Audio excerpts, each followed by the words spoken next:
So guys, being a teacher, one question I often get asked is, how do you manage the behaviour?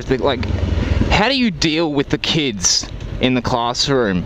And it seems as though one thing that a lot of adults and people my age are terrified of is large groups of teenagers and being alone with them, which is basically the profession that's my profession. I get stuck in a room with a bunch of teenagers. So when managing their behaviour, and there's actually a lot of psychology behind this, what you've got to consider is that misbehaviour is an attempt to get attention. Not only that, it's an attempt to get positive attention from peers. So what they're trying to do by misbehaving is not increase their reputation, but improve their reputation amongst their peers, often at the cost of their reputation amongst from teachers. So what you can do under those circumstances is change it from a positive reward that they get from their peers into a negative consequence from the teacher.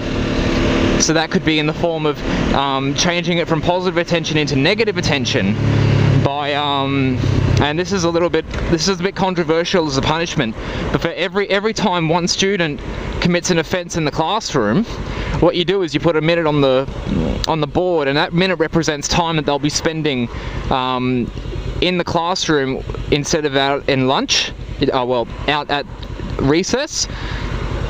So the students typically don't recognise that. They don't see that as the teacher being bad and punishing them, but rather they see that as the student being bad and causing them all to stay back. They don't see the teacher as the bad guy, they see the student as the bad guy, which then changes it from a positive reaction from his peers, or the student's peers, into a negative reaction from the peers.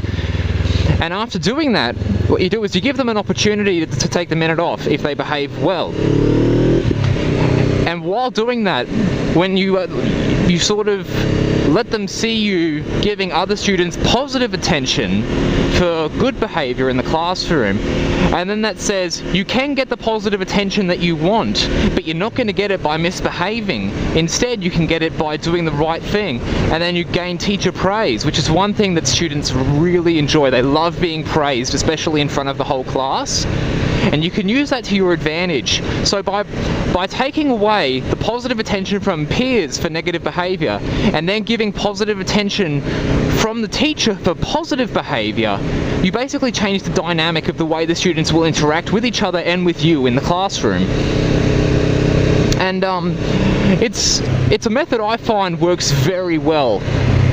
Now, one thing you've also got to consider is you've got to be fair and considerate when dealing out consequences for negative behaviour, because one thing that you have to remember is that students, especially teenagers, the amygdala and their prefrontal cortex, these are sections of the brain. The amygdala is responsible for emotions, and the prefrontal cortex is responsible for things like consideration of consequences, basically circumstantial understanding, like understanding of circumstances and the differences between particular circumstances. So students often don't really understand the consequences of their actions. And when you give them a negative punishment, well, not a negative, but a negative consequence, they're not really punishments. That can fire off the amygdala, since it's not properly developed. The students will have a significantly worse reaction to it than you would expect from an adult, because the emotions that they feel, it's almost like they're on steroids when compared to an adult, and this goes on until you're about 25. So emotions are very intense for a teenager. That's not the year I want. So when you keep these things in consideration, and especially when you offer them a way out and a way to fix the situation rather than punishing them, and oh fuck, it's starting to rain.